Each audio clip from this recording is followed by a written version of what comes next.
क्या आप facilities coordinator का जॉब के लिए इंटरव्यू का प्रिपरेशन कर रहे हो और जानना चाहते हो फैसिलिटीज़ कोऑर्डिनेटर का जॉब के लिए क्या क्या क्वेश्चंस पूछे जाते हैं? तो यहाँ पे मैं आप लोगों को एक्सप्लेन करना है टॉप 10 इंटरव्यू क्वेश्चंस आंसर्स के साथ। ये वीडियो आप एंड तक ज़रूर देखो और हर क्वेश्चन और उसका आंसर समझ के ले लो। होने के बाद ये आप अपने भाषा में या अपने लैंग्वेज में आप ये इंटरव्यूज़ बनाओ, ठीक है? तो जब भी आप किसी भी इंटरव्यू के लिए जाओगे तो आप एक कॉन्फिडेंटली आंसर दे सकते। ओके, इंटरव्यू में जो सबसे पहला क्वेश्चन पूछा जाता है वो क्या होता है? Can you describe your role as a facility coordinator. मतलब आप अपना रोल बताओ, आप क्या करते हो वो बताओ। ओके, तो आप अपनी तरफ से बोल सकते हो। यहाँ पे जो आंसर है क्या है? As a facility coordinator my role is to support day to day operation of the facility. उसमें क्या क्या इंक्लूड हो रहा है वो बोला डे टू डे, मतलब आप क्या क्या डेली करते हो वो बताना है आपको, ठीक है? इंक्लूड कोऑर्डिनेटिंग मेंटेनेंस टास्क जो हो रहा है वो टीम के साथ कोऑर्डिनेट करना, मतलब उस दिन में कितना कंप्लेंट्स आया आपको, कितना आप कर लिया हो, उसमें से टेक्नीशियन नहीं कर पाया क्या, सुपरवाइज़र करते वक्त कुछ डिफ़िकल्टी है क्या, ये सब आपको देखना है।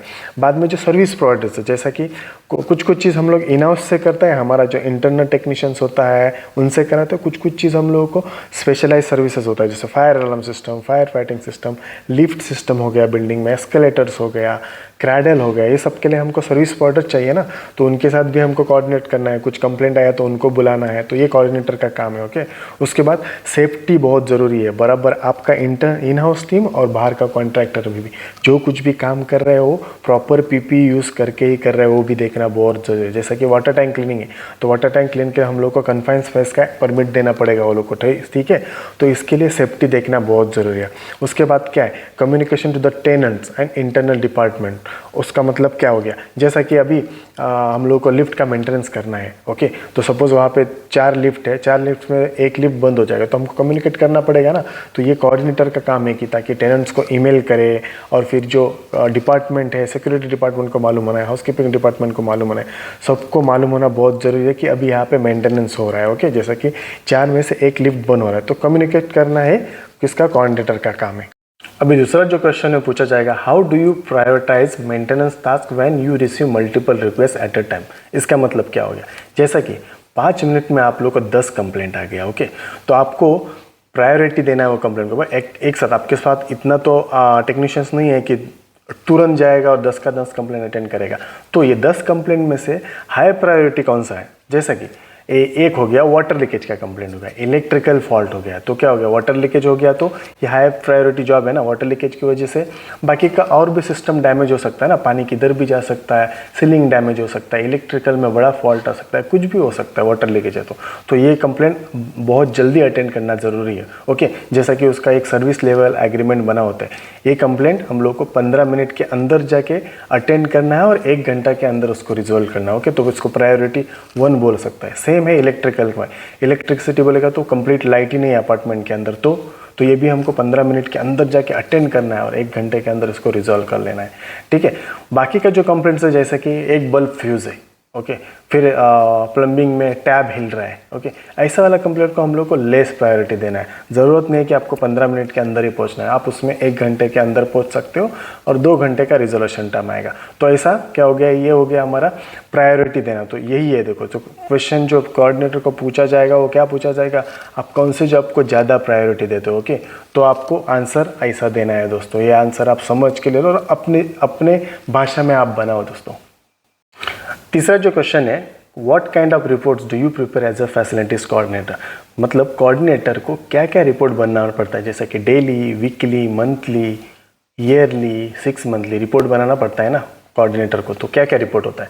I prepare daily activity report, service logs, preventive maintenance schedules, फिर incident reports, energy consumption report, technical liaison. This reports helps in audit and improving service quality. Okay, जैसा कि I prepare daily activity report बोलेगा तो का देखो दोस्तों, एक दिन के अंदर जितना भी कंप्लेंट्स आ रहा है, जितना भी उस दिन में असाइन हुआ पीपीएम है, ओके, जैसा कि एक सिस्टम होता है CAFM system, okay, computer aided facility management system होता है ना, उसके अंदर ये वीक में कितना, जैसा कि आज के दिन में कितना पीपीएम स्केड्यूल हुआ है, ठीक है, कि आज के दिन में कितना सर्विस कंप्लेंट्स आया, टेनेंट कंप्लेंट किया है ना, वो पूरा रजिस्टर होता है ना ये सिस्टम। ये तो कोऑर्डिनेटर का काम क्या है?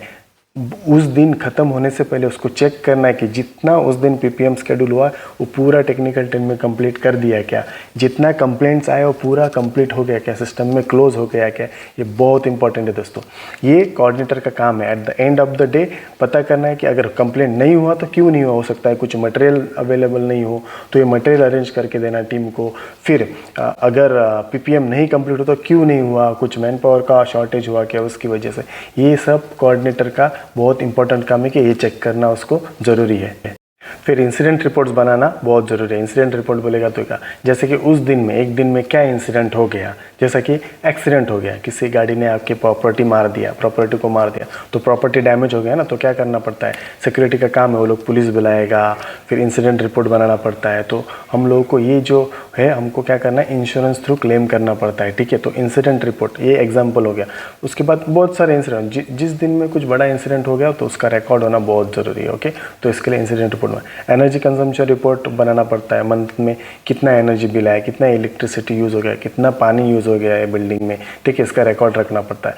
फिर वेंडर्स का टेक्निकल इवैल्यूएशन, जैसा कि हम लोग के सर्विस प्रोवाइडर्स है, सर्विस प्रोवाइडर्स हम लोग सेलेक्ट करना है, एएमसी किसी को देना है तो हम लोग 10 सर्विस प्रोवाइडर सेलेक्ट किया, तो सर्विस प्रोवाइडर का टेक्निकली क्वालिफिकेशन करना बहुत ज़रूरी है। तो ये कोऑर्डिनेटर का और जो इंजीनियर होगा वो दोनों का काम है, दोनों एक दूसरे के साथ कोऑर्डिनेट करके ये सब करना पड़ता है। ओके, अभी चौथा क्वेश्चन का है, how do you handle vendor coordination and AMC contract. बोलेगा तो क्या, जैसे कि जो भी हम लोग एनुअल मेंटेनेंस कॉन्ट्रैक्ट दे रहे हैं ना, जैसे कि मैं आपको बताया लिफ्ट सिस्टम हो गया, एस्केलेटर्स हो गया, फिर फायर अलार्म सिस्टम हो गया, fire fighting system, emergency light, ये जो सिस्टम्स है ना, इसके लिए हम लोग को क्या करना पड़ता है, एएमसी कॉन्ट्रैक्ट बनाना पड़ता है बाहर के सर्विस प्रोवाइडर के साथ, ठीक है। तो ये सिस्टम्स को हर महीना में या एवरी 3 मंथ में प्लान प्रिवेंटिव मेंटेनेंस करना पड़ता है, पीपीएम करना पड़ता है। तो ये क्या करना पड़ता है हम लोग को, पहले से वो लोग से शेड्यूल लेने का। फिर ये शेड्यूल कोऑर्डिनेटर क्या करता है, आपका सिस्टम में रखता है और इंश्योर करता है कि वो लोग वो पीपीएम आके बराबर करे। फिर उनका सर्विस रिपोर्ट साइन करना पड़ता है, किसको, कोऑर्डिनेटर को या इंजीनियर को। वो इंजीनियर से कंफर्म करेगा कि जो उसने किया है बराबर किया है ना। कोऑर्डिनेटर फिर क्या करता है, उसका सर्विस रिपोर्ट लेता है। सर्विस रिपोर्ट होने के बाद उनको उनका पेमेंट भी करना है ना हम लोग को, क्योंकि वो लोग पीपीएम कर लिया है। तो उनका जो इनवॉइस आता है, फिर उनका सर्विस रिपोर्ट आता है, वो सिस्टम में डालना पड़ता है। सिस्टम में डालने के बाद कोऑर्डिनेटर अप्रूव करेगा, इंजीनियर अप्रूव करेगा, फिर मैनेजर के पास जाएगा, मैनेजर अप्रूव करने के बाद फिर वो लोग का पेमेंट रिलीज़ किया जाता है दोस्तों। तो ये जितना भी कॉन्ट्रैक्टर्स है वो लोग के साथ कोऑर्डिनेट करके बराबर, और फिर वो लोग का जो वो लोग काम करने के लिए आएगा तो वो लोग का सेफ्टी, वो लोग काम पे आ रहा है तो हर पीपीई यूज़ करे, परमिट वो लोग को इशू करे। हम लोग ओके, लिफ्ट के अंदर जा रहा है या हाई स्कैफोल्डिंग यूज़ कर रहा है तो अलग अलग परमिट इशू होता है ना, तो परमिट इशू करना ज़रूरी है। परमिट होने के बाद सेफ्टी से काम करेगा, फिर वो लोग का काम कंप्लीट होने के बाद उनका पेमेंट रिलीज़ करना होता है। पांचवा जो क्वेश्चन है दोस्तों, ये क्या है, what is your experience in CAFM और हेल्प डेस्क सिस्टम। ओके, ये क्या है, ये केएफएम क्या है, computer aided facility management system. Okay दोस्तों, एक सॉफ्टवेयर होता है, वो सॉफ्टवेयर के अंदर हम लोग को क्या करना पड़ता है, जो भी टेनेंट्स का कंप्लेंट्स आता है वो पूरा रजिस्टर होता है। ये पोर्टल का एक्सेस जो होता है ना, इसका एक्सेस कभी कभी टेनेंट्स को भी दिया जाता है। ओके, टेनेंट डायरेक्टली इसके अंदर सर्विस रिक्वेस्ट कर सकता है, या वो हेल्प डेस्क ऑपरेटर को कॉल करके बोलेगा ये इशू है, जैसा कि वाटर लीकेज हो रहा है, इलेक्ट्रिसिटी नहीं आ रहा है, कुछ भी जो सर्विस रिलेटेड इशूज़ है वो बताएगा। फिर ये क्या होता है, सिस्टम में क्रिएट होता है। सिस्टम में क्रिएट होने के बाद ये टेक्नीशियंस को असाइन किया जाता है, सुपरवाइजर थ्रू असाइन होता है। एज ए कोऑर्डिनेटर का काम क्या है, देखो कोऑर्डिनेटर इंश्योर, जैसा कि मैं आपको पहले भी बताया, पूरा दिन में क्या क्या कंप्लेंट्स आए, क्या कंप्लीट हो गया, क्या कंप्लीट नहीं, अगर पेंडिंग है तो उसको क्या क्या सामान लगा क्या, तो उसको मटेरियल अरेंज करके देना, ये कोऑर्डिनेटर काम है। फिर कोऑर्डिनेटर को क्या करना पड़ता है, मंथ में या वीकली ये जो रिपोर्ट है ना इसके अंदर का, इसका रिपोर्ट जनरेट करके एक्सपोर्ट करना और फिर मैनेजमेंट को सबमिट करना पड़ता है। जैसे कि जो मैनेजर है, फैसिलिटी मैनेजर, सीनियर मैनेजर, उसको सबमिट करना पड़ता है।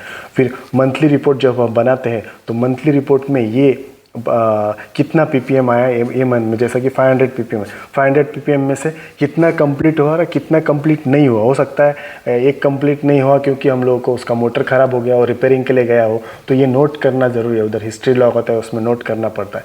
सेम कंप्लेंट आया हम लोगों को, सपोज 1000 कंप्लेंट आया महीना में, 1000 कंप्लेंट्स आ गया, तो 1000 कंप्लेंट में से 20 नहीं हुआ। क्यों नहीं हुआ, तो ये मटेरियल चाहिए था उसको, वो मटेरियल की वजह से पेंडिंग है। फिर कुछ चीज़ होता है वो, तो उसको क्या करना पड़ता है हम लोग को, ये सिस्टम में रिकॉर्ड करना पड़ता है, ताकि नेक्स्ट महीना में जब हम करेगा तो वो कंप्लीट होने के लिए। तो ये केएफएम सिस्टम बहुत ज़रूरी है, ताकि हम लोग रिपोर्ट जनरेट कर सके और ये मैनेजमेंट को सबमिट करने के लिए।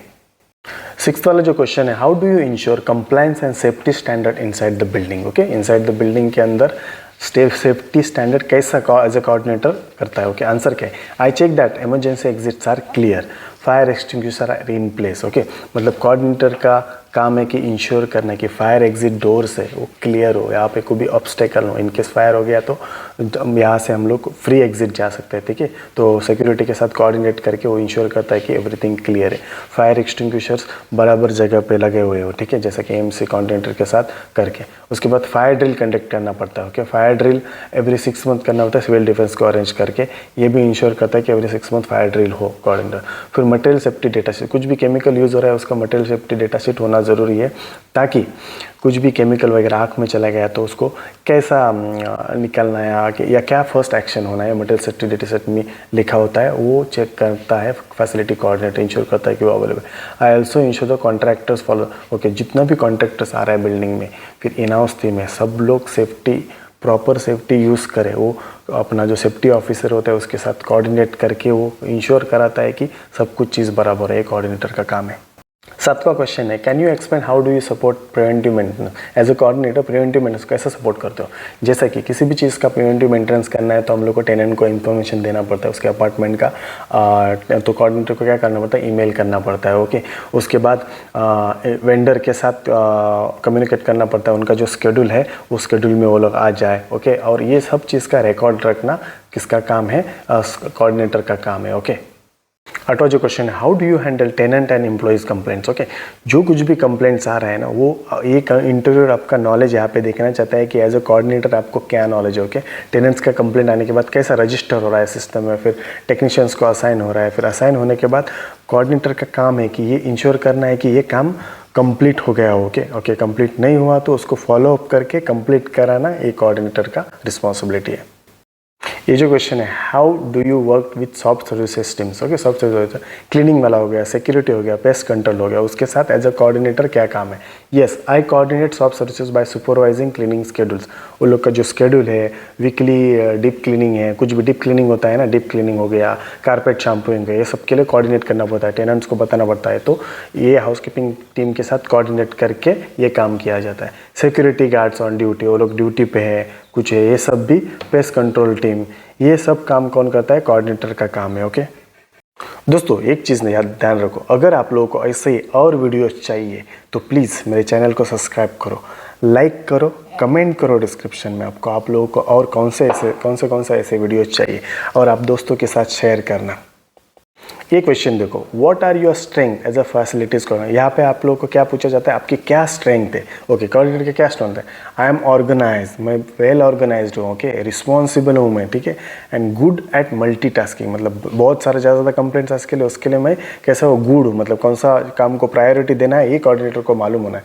I also have a strong communication. Okay, communication skill बहुत जरूरी है कोऑर्डिनेटर, क्योंकि कैसा कि उसको घुमाना है ना, उसको आना चाहिए। Okay, which help me to coordinate with vendors, vendor के साथ कैसा अच्छे से बात करना है, कहाँ पे निगोशिएशंस करना है प्राइस का, ये भी काम करता है। ओके, टेक्नीशियंस को कैसा घुमाना है, मतलब काम करा के लेना है वो लोग से, कुछ भी चीज़ में है तो कैसे बात करना है वो लोग को, फिर वो लोग को समझ के लेना है, उनका अगर चूज वो लोग को कुछ गैप है वो समझ के रिजॉल्व करना है।